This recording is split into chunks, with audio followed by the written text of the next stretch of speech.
I think you can't take this seriously enough. First round, chill a little bit.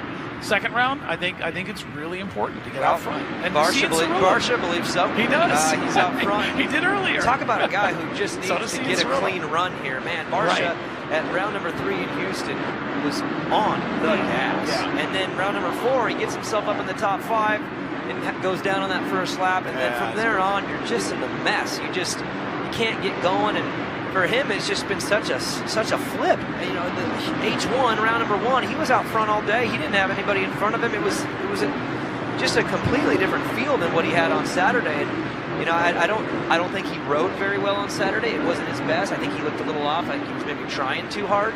So if he can find that right balance and get his starts together, I think it'd be silly to forget about Justin Barsha and take him off our list of guys that can compete at the top, because he's just had a couple nights that have piled the wrong direction, but I don't think that's permanent. I think he can turn it around pretty quick. And he takes that "I don't want to be a one-hit wonder" to heart. I mean, that's really, really important to him. He wants to back it up and show that he has what it takes to hang in this class consistently.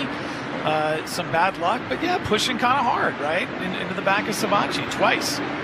Yeah, actually, at the end of the heat race there, he jumped into the back of Savatgy. You could tell that he was just trying to make up the difference all night long, and it just wasn't working.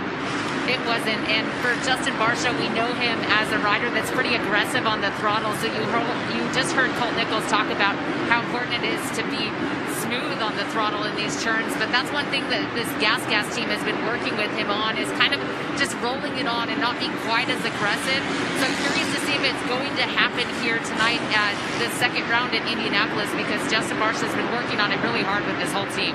Well, and he'll be tested now, as Colt Nichols said. The track feels harder today. It does have that slick topsoil, so if you're too aggressive on the throttle and you're trying to just be explosive everywhere, it really won't work here. It might feel right in the moment. It's not going to work, when your tires just spinning around everywhere and you're not getting any grip. So it'll be all about that balance. I mean, how aggressive can you be, but how methodical can you be with your engine? And Ken Roczen has proved that he's got it figured out. He has been so good this year. And if you look at the points, he's got that lead now, Dan. But you give him them 4 points back from round number 2. You give him the 3 points from round 3, the loss there. Give him an extra 7, and he's double-digit up. So it's, again, the points are what they are, and it is what it is, of course. But his riding, the way he's been riding the bike, has him in a double-digit points lead. That's where he could be without those little issues. That's how good he's been. It's lights-out riding for him right now. He's putting it all together. Like I said, that mental game, very important, keeping your head straight. And when problems come up, yeah, it's okay. You're going to get frustrated, granted, but how do you let it eat away at you? He talked about changing his whole program, his whole attitude. He talked about dropping his ego, right? And only he really knows what that means, but I think we can all relate to that. Dropping your ego, that I know what's best, I can do everything, and listening to your team, listening to the people around you, and trying something different, right? If it's not working, you've got to mix it up, and I think that was a problem for him. As great as he is, getting the championship is a goal, and if you're not in that fight and you're not in that race, you need to change it up, and that's what Ken Roczen has done. 47.4 puts him number 2 behind Adam Cincerello, and I think with Roczen over the years, just from a mental side, I think things got to him a lot. When things went wrong, it got to him, and he was mad, and then it spiraled, and he's just got this attitude this year, like, hey, it's all good. Yeah. Like, I'm living a great life, and I wonder if it really comes down to, the birth of his son, just giving him that different viewpoint that, hey, no matter how bad things can be on a night, if you lose 4 points, whatever, life is good. And I think if you have that attitude, you can get past the hurdles a little bit quicker, and it's obviously working. Look at Tomac having a daughter. And then a championship. I don't know. There's something there. I think that's part of it. And the other thing you mentioned about getting over things, Savatgy talked about riding out of spite and being passed over for certain rides and his anger and his spite. He said, yeah, a little slippery there for the number 9. But riding out of spite, riding out of anger, carrying that hate, it can fuel you to a point, and then it can start to destroy you and take you the wrong way. Savatgy was like, hey, man, I'm not just doing it out of spite. I'm doing it for myself, and I'm doing it for my child and my wife and my family. And it did change for Savatgy. Honestly, Dan, riding with bitterness can work on one night. it cannot can't sustain over right. months, and you've Yeah, got to I have a agree with different that. approach. I'm seeing Jason Anderson at the bottom of the board, and he is out. Ashley, do you have something? I don't have an update. I did see Dr. Bodner from the Alpine Stars walk up to him, and he gave him a thumbs up, but then he looked like he might go out from the mechanics area right here by the start gate. He turned around and headed out the tunnel, so my guess is he's going to sit this one out for the remainder. We'll see if he comes out for qualifying session number 2. I don't believe he got a very good lap in yet. No, it doesn't even look like he got a 52.2, which that's not anywhere in range of where he's at. So no, he did not get a good lap.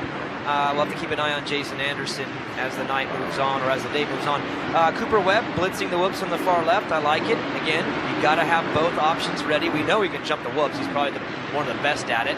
But for him, you got to be able to do both. That's something that he has worked on. And there'll be different moments of different races where you might need to go to that, Dan. Sometimes you got to blitz. You can't jump.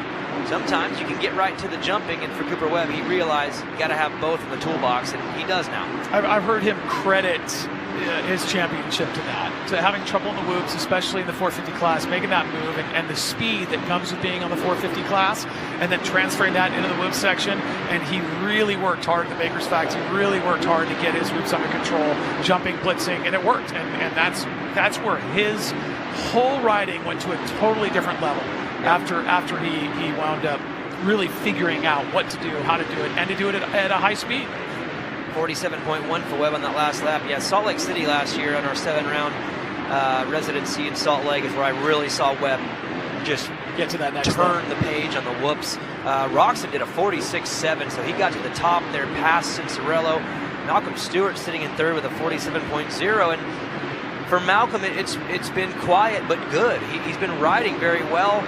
It reminds me of last year a little bit, where you're not seeing too much flash, you're not seeing these great performances, but it's all been really good, and that's why he's in good shape in this championship. But you're seeing a little bit more raw speed right now. Maybe it's time for him to turn it up and take some chances here and get that bike on the podium. That was some bad luck with Roxon in front of him again, trying to get around Savatgy, goes down and dips down, and then 27 had nowhere to go. You see him hit his front brake, and just boom, right over. So again, not his fault. You off the start, you're in tight. You do what you got to do as tight as you can go, and if something goes wrong in front of you, sometimes there's nothing you can do. The slowest endo I've ever seen. He literally rode the front wheel and was straight up and down. It's too bad he couldn't have pulled it off. Well, maybe if Barsha would have kicked him before the bike went down, he could have saved him. Just push back, just push him back to his back tire. Barsha was a little late. Just a hair late. Tomac to the top with a 46.4, so these guys are continuing to cut. There's Roxon now moving over to the left, and you see how he moved left. That sets him up for the next corner. Now, if the left side of the whoops is good and if you're willing to get over there, it'll set you up for the next turn because you can kind of drift in and sweep. Again, that's part of the line choice thing. It's not just choosing the best line for that moment. It's, will this line work in the next corner, next straightaway? And these guys are smart. A lot of it is setup. They go wide, they cut in based on what's coming next. So Roxon obviously looking for a little bit more speed. He's not going to get it. That was a 47.0, so a good time, but not good enough to get to the top. Eli with that 46.4. He's got a little time left too. You're down to $1:35 on the clock, and so you have a little time to get back out and get it. But yeah, I mean, you talk about parity. Look at last night. The top three that were running for most of the race right here: Tomac, Roxon, Cianciarulo. I'm going to throw maybe a weird comparison, but I think people will understand it, because I've had a couple of people say, man, Eli just doesn't look the same. He doesn't look as fiery. He's on the podium being happy with his second. What is wrong with this guy? Why is he so happy? I don't like it. But I'm gonna put this into perspective for you. It's 17 rounds. Right. This guy has been so dominant at times in years past, and it didn't get him a championship. I think he realizes that around the halfway point, if you're within range, that's when it becomes very serious. You don't want to throw yourself out of it early. Which he's done. Yeah, he's done that before. So you think of the NFL, it's a 17-week schedule. A lot of teams come out on fire and they want to win they're 4-0, and you're like, oh, they're great. No, it's the teams that are around the midway part of the season really get it figured out. So for Tomac to be, within range of the championship, single digits, I don't think he's concerned. I think he's ready for a late season push. And right now, if it's there, he'll take it. If it's not, he'll battle and be happy with it, because 23 points is still a lot of points. So for those concerned with Eli Tomac, talk to me after Daytona. and then we'll see, because I think he is just getting into this thing clean, trying to make sure he's in range of the title. Then he knows he'll have to go one-on-one with Kenny and Cooper, and there's going to be these tough nights and tough moments. Why overstress early? It's a long series, and that's one thing that he's learned. He's gotten so much better at management. So for the Tomac doubters out there, just chill. I think he's going to be okay. He's right there. We haven't seen anything special just yet, but I don't think he's really putting out anything special, Dan. I think he's saving that for when it matters, which is mid to late season. Yeah, and that came up in the post-race press conference. Are you backing off a little bit? Are you chilling? And he